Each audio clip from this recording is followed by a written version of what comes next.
Imagine if the fat on your body was allowed to make executive important decisions in your life. What kind of world would that be? Well, guess what? The fat on your body doesn't really make a lot of metabolic decisions. However, the visceral fat that you cannot see does. Your visceral fat is metabolically active. That is why it is bad. It does make decisions in our life. Okay, it is very, very immunologically active. What that means is that it has an inflammatory response. The visceral fat, that is the fat underneath our belly, underneath our skin, it's underneath everything that we can see, but it protrudes and gives us that pot belly. Well, that visceral fat leaks inflammatory cytokines and has an inflammatory response within our body, which is associated with all kinds of bad things. Okay, you can look at multiple, thousands of peer-reviewed journals that highlight this.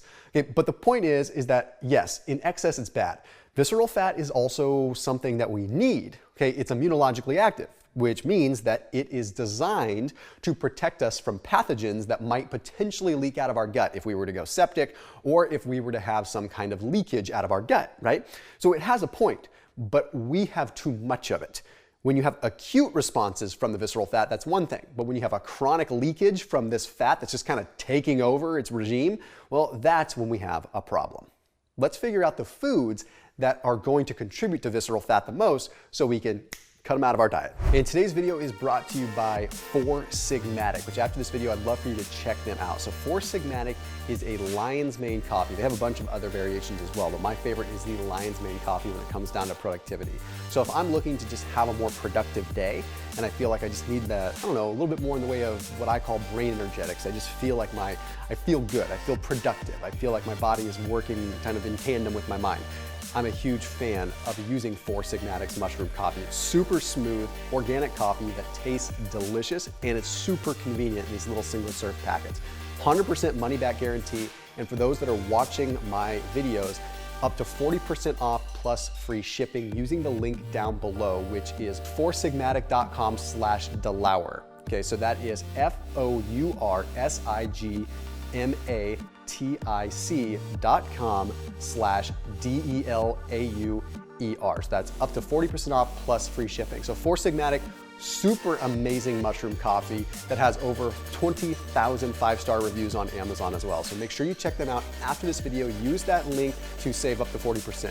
Let's get rocking. The first one is hydrogenated soybean oil, which I talk about all the time. There was a study that was published in the journal Obesity. This is an interesting one because it took a look at 42 monkeys, and that's not why it's interesting. It's interesting because they made it very realistic. They only gave these monkeys 8 grams of trans fats per day, which equals to about 12 to 15 grams of trans fat in a normal-sized human. What was interesting about this study was that they were able to make it very controlled. Okay, say what you want about monkey studies, I know, but the cool thing is, at least with that, they're able to control things a lot more. So exact diet, exact lifestyle, exact exercise, and they compared those that consumed trans fats via hydrogenated soybean oil versus those that consumed monounsaturated fats in the same amount. Well, they found after 6 years that the monkeys that consumed the hydrogenated soybean oil had significantly more visceral fat and significantly impaired glucose metabolism. They had more insulin resistance and they stored more fat as visceral fat compared to the control. Well, that's pretty cut and dry. The interesting thing is that there was a study that was published in Nutrition Diabetes that found that it takes over 16 weeks for this to start happening. Now, what I'm saying with that is you don't have to totally freak out. If you accidentally have some peanut butter that has hydrogenated, soybean oil, which it does a lot of times, 1 or 2 times, yeah, it's not going to be an issue, but it's when it starts becoming a habit. And the sad reality is we consume these trans fats all the time. So this is where it becomes a problem. Just that slow accumulation over time can definitely equate to some visceral fat. Anyhow, let's move on to the next one, which is ultra-processed foods, which you're probably turning off this video because you're like, okay, yeah, I'm busy, this is generic, okay. Ultra-processed foods, it's a wide category, but there's an interesting study that I want to lead off with. There's a study published in the journal Clinical Nutrition that took a look at 1,485 older adults. Okay, in this case, they were Spaniards. Now, with these Spaniards, they divided them into 3 different tertiles. The first tertile was a little over 2% of the diet being made up of ultra-processed foods. The next tertile was like 6% ultra-processed foods, and then the third highest tertile was 15.5% ultra-processed foods. Okay, they found that those that consumed ultra-processed foods had a much higher level of visceral fat. Why is this? Probably because the glucose and the fructose that is in them absorbs so fast, it's a lot easier to store. Now, that's not the big piece of this. What's most alarming is that when you look at the United States, the highest tertile of ultra-processed foods is closer to 60%. So what that means is that Spaniards, it was like 15.5% ultra-processed foods was considered the highest tertile. In the US, it's 60%. We consume a lot of ultra-processed foods here. That means an even higher correlation with visceral fat. So this is going to be pretty much anything that is in the internal aisles of a grocery store. It's bad news, and it seriously does add up. Now, this mainly has to do with the microbiome. There's a study that's published in the journal Nutrition that looked at ultra-processed foods, and they found that there is a direct correlation, once again, with high processed food intake and severe gut dysbiosis, the microbiome being completely out of whack. This mainly has to do with emulsifiers, preservatives, the additives, the coloring, all that has an effect. So there's an interesting study that dove into it a little bit deeper as that pertains to visceral fat. The International Journal of Obesity took a look at a pretty decent sized group of people, 889 people, and they put them under DEXA scan, and then they also measured their microbial diversity.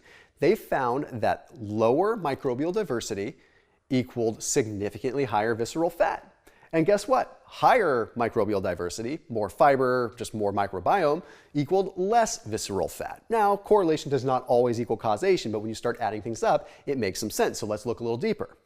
They found that individual species like Eubacterium dolium were higher in those that had higher amounts of visceral fat.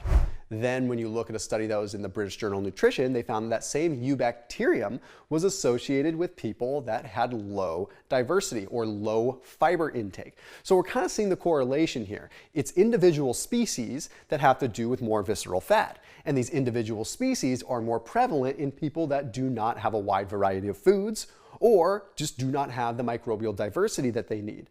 The long and the short of it with that is diverse foods and fiber plays a huge role. So this is less about what to cut out, because yes, we should not be getting the processed foods, but more about what we should be bringing in. A diverse amount of foods no matter what dietary pattern you are following. This next one is going to upset some people, and I love doing that. And that is the world of fructose, because there's constantly a world of just battling with fructose. The fact of the matter is that fructose does play a role in visceral fat. Okay, it has what are called glucocorticoid receptors. Glucocorticoid receptors respond to things like cortisol. Okay, here's how it works. When we become insulin resistant, or we just consume so much sugar and so much fructose that we don't respond as well, what ends up happening is lipoprotein lipase, which normally stores fat in subcutaneous fat, doesn't do its job as well. So in other words, if we consume a bunch of carbohydrates and it's going to spike our insulin and we're going to store fat in the standard subcutaneous fat. That's just the way that it works. It's a bummer, it sucks, we don't want to store fat, but we do, we store it there. However, when we become insulin resistant, those fat cells do not accept the storage of fat anymore. So where does it go? It has no choice but to go to the visceral fat because there's less overall response to the lipoprotein lipase there. So in other words, you consume a bunch of sugar, your fat cells are like, hey, I love you, but I can't store anymore. They go ahead and they divert it to the visceral fat. And then all of a sudden we have more visceral fat. Additionally, since fructose, which is going to be in things like high fructose corn syrup, which is going to be in sodas, going to be in copious amounts of very fructose forward fruit, those activate the glucocorticoid receptors. Those activate glucocorticoids in general, like cortisol. So fructose, combined with the fact that visceral fat has glucocorticoid receptors, okay, fructose consumption equals cortisol, glucocorticoids being elevated, whereas visceral fat has the receptors for that. So guess what happens? It all goes to the visceral fat. The Journal of Clinical Investigation had published a study. They took a look at subjects for 10 weeks and they gave them a pure glucose drink every day for 10 weeks, and there was no change in visceral fat. If they were in a caloric surplus, they might gain subcutaneous fat, but the pure glucose drink did not do anything to their visceral fat. Swap that out for a fructose drink, and what do you know? They gained a bunch of visceral fat, even if they were potentially in a caloric deficit or just not in a huge surplus. The fact is that the fructose played a role in that visceral fat development. So what do you do there? Okay, cut out the high fructose corn syrup, cut out the processed foods, cut out the high amounts of fruit juices, cut out the high amounts of fruit, and go for lower glycemic, slightly lower fructose fruit. That way you're not running into that problem. And then lastly, we have to talk alcohol. Now, when you're looking at interventional studies, it's really unethical to add alcohol into an interventional study. Like, you can't just be like, hey, this group, we want you to consume a bunch of alcohol. This group, we don't want you. It's really hard to do and it's unethical. So you largely have to look at epidemiological things. But when you look at that data, it's alarming. Those that consume like 14 drinks per week, which I know might sound like a lot, but one shot is a drink. Like, I mean, it doesn't take much to get there. You have 2 shots or 3 shots, okay, you're getting there quick. Largely associated with higher levels of visceral fat. And it has to do with how we metabolize ethanol. Okay, not only does it affect the liver and the fat that we store around the liver, but the way that ethanol is processed as a fuel potentially leads to more visceral fat accumulation. So the best thing that you can do is pay attention to that a little bit more and limit that. Now, the interesting thing is certain alcohols have different roles. For example, beer is not nearly as good as just a regular shot would be. So if you were to have something like vodka or you have something like gin or tequila, that is going to be a better option than beer. All has to do with what is more associated with glucocorticoids like cortisol and everything like that. And it also has to do with the microbiome and what's happening there, and just how a typical alcohol would get processed in the body when it converts into acetaldehyde.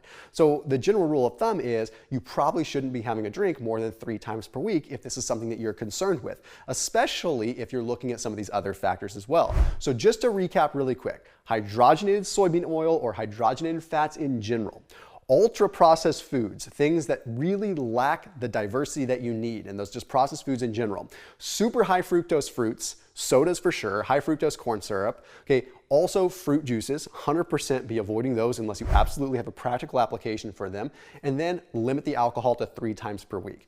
As always, keep it locked in here on my channel, and I will see you tomorrow.